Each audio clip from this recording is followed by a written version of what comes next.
আজ বুধবার সকালে রামপুরহাটের প্রাণকেন্দ্র পাঁচমাথা মোড়ে উত্তেজনা ছড়িয়ে পড়ে যখন রেলের আধিকারিকরা রেলের জায়গা থেকে হকার ও ফুটপাত ব্যবসায়ীদের উচ্ছেদ অভিযানে নামেন। দীর্ঘদিন ধরে ফুটপাত দখল করে ব্যবসা চালানো এই ব্যবসায়ীদের দাবি, এই ব্যবসা আমাদের একমাত্র জীবিকা। আমাদের সংসার এই ব্যবসার ওপর নির্ভরশীল। হঠাৎ করে আমাদের উচ্ছেদ করলে আমাদের পরিবার চলবে কিভাবে? ফুটপাত ব্যবসায়ীদের ক্ষোভ সামাল দিতে গিয়ে রেল কর্তৃপক্ষের সঙ্গে বচসা চরমে ওঠে। ব্যবসায়ীরা জানান, রেলের জায়গায় বসে তারা দীর্ঘদিন ধরে ব্যবসা করে আসছেন এবং এখানে তাদের জীবনের সমস্ত সঞ্চয় বিনিয়োগ করা। প্রশাসনিক সিদ্ধান্তে তাদের জীবিকার পথ রুদ্ধ হয়ে যাওয়ায় উদ্বিগ্ন ব্যবসায়ীরা রেলের কাছে সময়সীমা ও বিকল্প ব্যবস্থা করার দাবি জানিয়েছেন। অন্যদিকে, রেল কর্তৃপক্ষের বক্তব্য, রেলের জায়গায় অবৈধভাবে বসবাস ও ব্যবসা চালানো বেআইনি। ট্রেন যাতায়াতের নিরাপত্তা ও শৃঙ্খলা রক্ষার জন্য এই উচ্ছেদ অভিযান অত্যন্ত জরুরি। তবে উভয় পক্ষের এই উত্তেজনা সামাল দিতে স্থানীয় প্রশাসন হস্তক্ষেপ করে পরিস্থিতি নিয়ন্ত্রণে আনে। আসুন দেখে নিন সেই চিত্র। খবর বীরভূমের পর্দায়। বীরভূমের রামপুরহাট থেকে নিজস্ব প্রতিনিধির রিপোর্ট।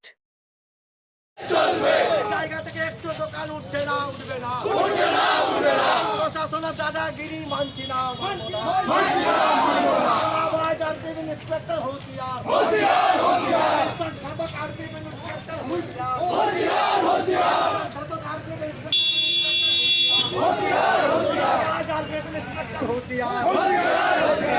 দাবিতে যৌথ মঞ্চ লড়ছে।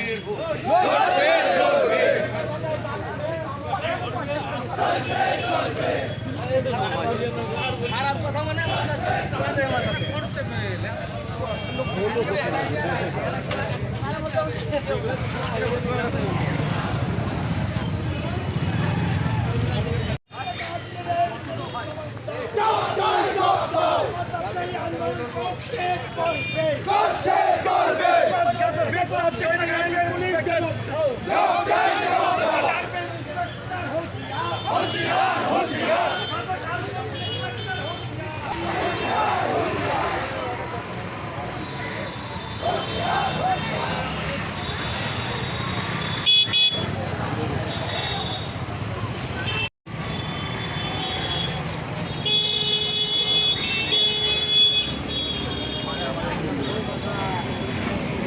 মিছিলটা কিসের জন্য আপনাদের?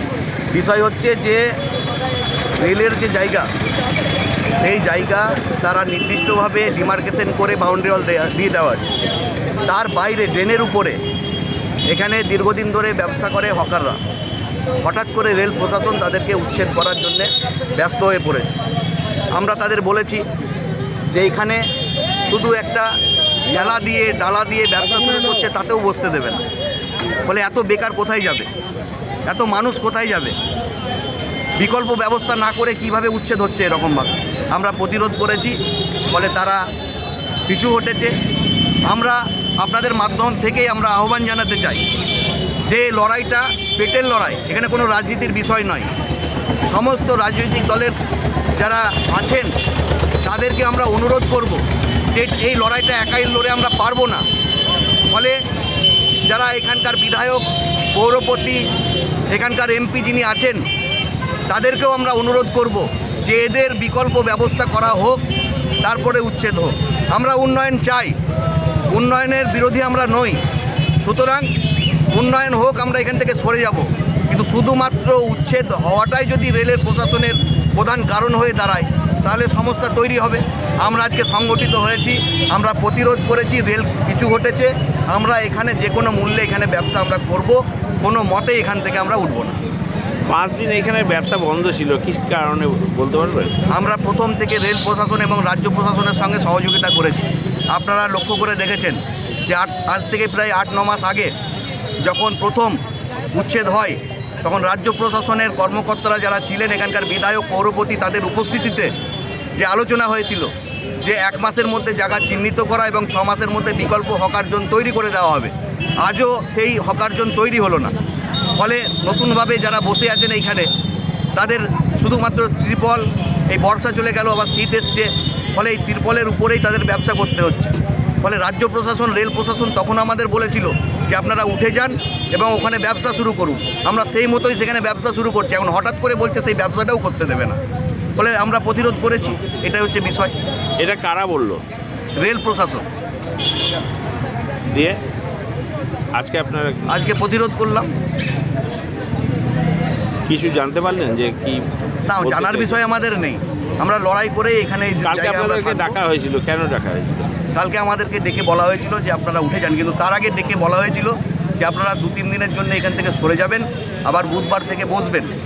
ফলে আরপিএফ যে ইন্সপেক্টর তিনি আমাদের সঙ্গে বিশ্বাসঘাতকতা করেছেন এবং তিনি বলছেন যে মান্থলি দিতে হবে, এরকম একটা কথা উনি বলেছেন আমাদের কর্মীদেরকে, যারা হকার করে তাদের বিভিন্ন মাধ্যমে তারা বার্তা পাঠাচ্ছেন। ফলে সবটাই আমরা লক্ষ্য করে দেখছি যে এই আরপিএফের যে ইন্সপেক্টর তিনি তোলা তুলতে তিনি ব্যস্ত, ফলে তার বিরুদ্ধে লড়াই আমাদের, দীর্ঘমেয়াদী লড়াই আমাদের চলবে। আপনার কি উদ্দেশ্যে এই মিছিল এবং কেন? আজকের উদ্দেশ্য রেল যখন তখন খামখেয়ালি বানা, যে কোনো টাইমে আমাদের ফুটপাত ব্যবসায়ীদেরকে ডিস্টার্ব এবং বিশৃঙ্খল সরাবার জন্যে আজ 7 দিন 10 দিন ধরে শুধু ক্যামেরা করে যাচ্ছেন এবং বিভিন্নভাবে হেডিং দিচ্ছেন যে আপনারা এখানে ব্যবসা করবেন না, রেলের জায়গায় ব্যবসা হবে না। সেই পরিপ্রেক্ষিতে আমরা আরপিএফ ইন্সপেক্টর ডেকেছিলেন আমাদেরকে, আমরা গেছিলাম।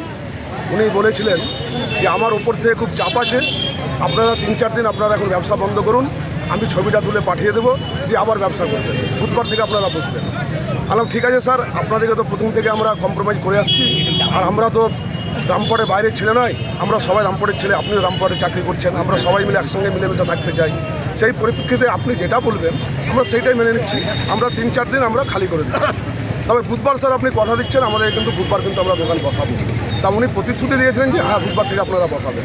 সেই মোতাবেক আমরা 4-5 দিন দোকান বন্ধ রেখে সমস্ত কিছু খালি করে এবং ড্রেন পরিষ্কার করে দিয়ে নিজস্ব 10 টাকা 5 টাকা করে আপনারা চাঁদা তুলে সব কিছু করার পর গতকালকে মঙ্গলবার সন্ধ্যাবেলায় আমাদেরকে ডাকলেন আরপিএফ ইন্সপেক্টর, যারা যৌথ মঞ্চের প্রতিনিধি আছে, আমরা গেছিলাম এবং উনি বলছেন যে আমার ওপর থেকে আরও চাপ আছে, এখানে আপনাদেরকে ব্যবসা করতে দেওয়া হবে না এবং দোকান বসা হবে না।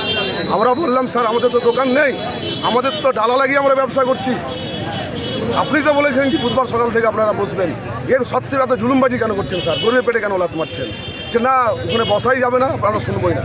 তো আমরা বললাম স্যার তাহলে যদি আপনার ডিউটি আপনারা করুন, আমরা পিটের লড়াই করব। সেই জন্য আজকে আমাদের এই প্রতিরোধ, যে আপনারা যদি ভাঙতে আসেন, কুড়াতে আসেন, তাহলে আমরা কিন্তু এর প্রতিরোধ করব। দোকানগুলো কি রেলের বাউন্ডারি ওয়ালের ভিতরে আছে না বাইরে? উনাকে আমরা বললাম আরপিএফ ইন্সপেক্টরকে যে আপনি তো রেলের জায়গায় বসতে দেবো না, রেলের জায়গায় বসা হবে না, রেলের জায়গায় আমরা কিছুই করতে দেবো না। রেল হচ্ছে জাতীয় সম্পদ, আমরা ভারতবর্ষের নাগরিক, আমাদেরও দায়িত্ব যেমন রেলের রক্ষণাবেক্ষণ করা, সেরকম এখানে যারা অফিসার আছেন তাদেরকেও দেখা যে আমাদের পেটে লাত যাতে না পড়ে। উনাকে বললাম আপনার যদি রেলের জায়গা যদি হয় আপনারা বাউন্ডারি ওয়াল ঘিরে নিন, বাউন্ডারি ভেঙে কেউ দোকান করতে যাবে না। যদি ফাঁকা থাকে আপনাদের রেলের জায়গা, আমরা কিন্তু এখানে ব্যবসা করব, তাতে আমরা শেষ অবধি দেখে ছাড়ব। আমরা ফাঁকাতে ব্যবসা করব, ফাঁকাতে ব্যবসা করতে যদি আসার পরে আমাদের উঠাতে যদি আসে, রেলের আমরা একটা আবেদন করব বা করেছি বা কম্প্রোমাইজ করে চলছি যে আমাদেরকে পূর্ণ নির্বাসন দেওয়া হোক। ওনারা আমাদের কথাই শুনতে চাইছে না, আজকে গায়ের জোরে, আজকে আপনার পাওয়ার দেখিয়ে আমাদের ভাঙতে আসা, সেই জন্য আমাদের যৌথ মঞ্চের তরফ থেকে আমরা প্রতিরোধ করেছি।